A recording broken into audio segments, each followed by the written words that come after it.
आपका smart home आपका नहीं है और शायद आपको इसका पता भी नहीं है। आपने स्मार्ट स्विच खरीदा, इंस्टॉल कराया और ऐप से कंट्रोल भी कर लिया। सब कुछ नॉर्मल लगता है, लेकिन सिर्फ तब तक जब तक सब नॉर्मली चल रहा हो। ये है होममेड का स्मार्ट स्विच कंट्रोलर। Amazon पे ये एक बेस्ट सेलर है। कन्वीनियंट है, सिंपल है, इट जस्ट वर्क्स। मैं भी इसे यूज करता हूँ। लेकिन एक सवाल है, इसको चलाने वाली कंपनी के सर्वर्स अगर अचानक एक दिन बंद हो जाए तो क्या आपका स्मार्ट होम वैसे ही काम करता रहेगा जैसे पहले कर रहा था?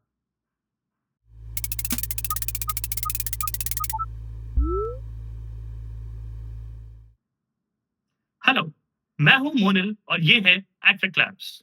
मैं एक सॉफ्टवेयर आर्किटेक्ट हूं और मैं मार्केटिंग की जगह इंजीनियरिंग पे ज्यादा फोकस करता हूं। इस चैनल पे देखेंगे घर को स्मार्ट बनाने के साथ साथ एक्चुअली अपने कंट्रोल में कैसे लें। इसके लिए हम थोड़ा टेक्निकल होंगे, लेकिन बहुत मजा आएगा। तो आज शुरू करते हैं होममेड कंट्रोलर से, क्योंकि ये या इसके जैसे प्रोडक्ट्स इंडिया में काफी पॉपुलर हैं। ये है होममेड का 4 गैंग वाईफाई कंट्रोलर मॉड्यूल। इसको लगाने के लिए दो चीजें चाहिए। एक तो स्विच बोर्ड में थोड़ी जगह ताकि ये फिट हो जाए, और दूसरा उसमें न्यूट्रल वायर होना चाहिए। ये कोई रिप्लेसमेंट स्विच नहीं है, बल्कि एग्जिस्टिंग स्विचेस के साथ मिलकर काम करता है। इसको इंस्टॉल करने के बहुत वीडियोस हैं, तो हम उसे स्किप करते हैं। लो, हो गया इंस्टॉल। पहले फिजिकल स्विच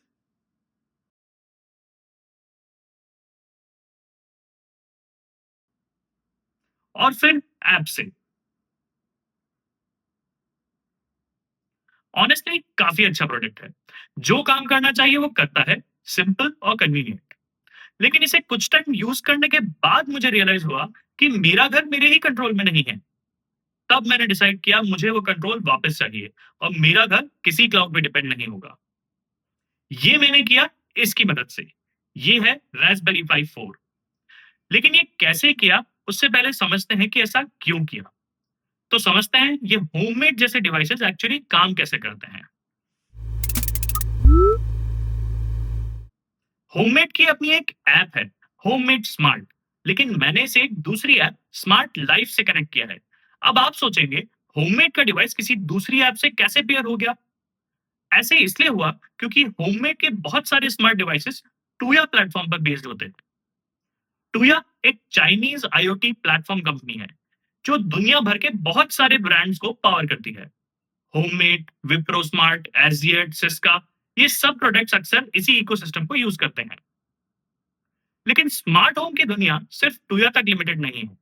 अलग कंपनीज अलग टेक्नोलॉजीज और स्टैंडर्ड यूज करती हैं, जैसे वाईफाई, जिगबी और नया स्टैंडर्ड मैटर।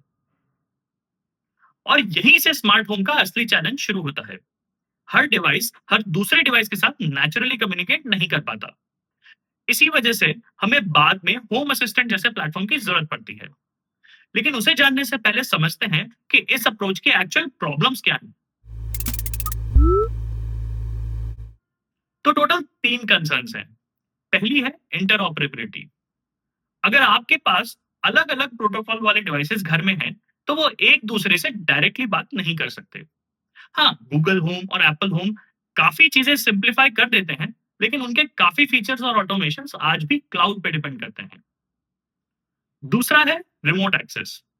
घर के अंदर सेम वाईफाई पे टूया इंटरनेट के बिना भी ऑपरेट करता है, as long as wifi on है। ये फीचर ऑनेस्टली बहुत अच्छा है। लेकिन अगर घर के बाहर से घर की लाइट बंद करनी हो या वॉइस असिस्टेंट जैसे एलेक्सा या गूगल या सीरी को यूज करना हो, तो इंटरनेट के बिना नहीं होगा। मतलब इंटरनेट गया तो स्मार्ट कंट्रोल भी गया। ये दोनों प्रॉब्लम्स अनोइंग जरूर हैं, बट मैनेजेबल है। तीसरी प्रॉब्लम एक जेन्युइन कंसर्न है। अगर टूया कल अपने सर्वर्स परमानेंटली बंद कर दे या इंडिया टूया को टिकटॉक जैसे ब्लैकलिस्ट कर दे, तब स्विचेस फिजिकली तो काम करेंगे और घर के अंदर वाईफाई से भी चल जाएंगे। लेकिन app control, automation, remote access potentially gone forever. ये हाइपोथेटिकल केस नहीं है। 2022 में इंस्टियन, जो कि एक major American smart home company है, एक दिन अचानक बिना किसी वार्निंग के बंद हो गई। लाखों यूजर्स ने ओवरनाइट अपने स्मार्ट होम का क्लाउड कंट्रोल खो दिया। और टूया ऑलरेडी एक बार अपनी लोकल इंटीग्रेशन रेस्ट्रिक्ट कर चुका है। हालांकि कम्युनिटी प्रेशर और बैकलैश की वजह से वो उसने वापस ओपन कर दी, लेकिन ये पावर टूया के पास हमेशा रहेगी। तो सवाल ये नहीं है कि होममेड अच्छा प्रोडक्ट है या बुरा। सवाल ये है कि आप अपने घर का कंट्रोल परमानेंटली किसी और के डिसीजन पे डिपेंड रखना चाहते हैं। अगर नहीं, तो इसका सोल्यूशन मेरे पास है। ये है रास्पबेरी पाई 4। इस पे रन करता है होम असिस्टेंट। होम असिस्टेंट एक कंप्लीटली ओपन सोर्स प्रोजेक्ट है।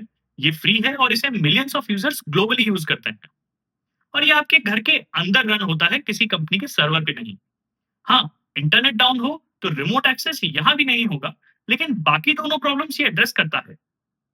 इंटरऑपरेबिलिटी बनी रहेगी। आपके डिवाइसेस जो भी प्रोटोकॉल फॉलो करते हैं, चांसेस है कि होम असिस्टेंट उसके साथ कंपैटिबल होगा। ये गूगल और एलेक्सा से भी कनेक्ट हो जाता है। और सबसे अच्छी बात, एक डैशबोर्ड, एक ऐप, सारे डिवाइसेस। लोकल या क्लाउड, चॉइस आपके पास। इस वीडियो सीरीज में हम स्पेसिफिकली इस होममेड मॉड्यूल को लोकल होम असिस्टेंट पे माइग्रेट करेंगे स्टेप बाय स्टेप। यही module, same hardware, same wiring, अगले वीडियो में इस रास्पबेरी पाई से कनेक्ट करेगा। मेरे नेक्स्ट वीडियो के नोटिफिकेशन के लिए subscribe and press the bell icon. और अगर वीडियो अच्छा लगा तो लाइक एंड शेयर। और हाँ, कमेंट्स में बताइए कि आपके घर में कौन सा स्मार्ट डिवाइस है या आपके करंट सेटअप में क्या प्रॉब्लम है। मिलते हैं नेक्स्ट वीडियो में।